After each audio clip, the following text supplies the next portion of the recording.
Kaleshwaram commission ముందున తాజా మాజీ ఇంజనీర్లు 5గురు ఎగ్జిక్యూటివ్ సూపరింటెండెంట్ ఇంజనీర్లు హాజరయ్యారు.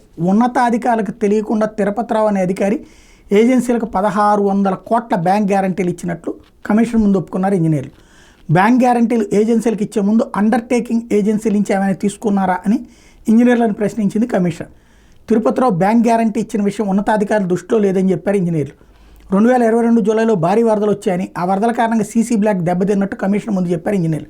డ్యామేజ్ జరిగిన వెంటనే ఏజెన్సీలకు లేఖలు రాసినట్టు కమిషన్కి తెలిపారు. డిజైన్లు, డ్రాయింగ్ ఎవరు ప్రిపేర్ చేశారని జస్టిస్ ఘోష్ ప్రశ్నించారు.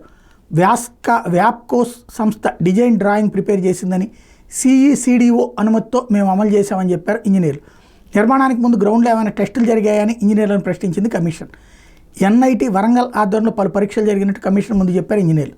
బ్యారేజీల దగ్గర డ్యామేజ్కి కారణం ఏంటని ఇంజనీర్లను ప్రశ్నించింది కమిషన్.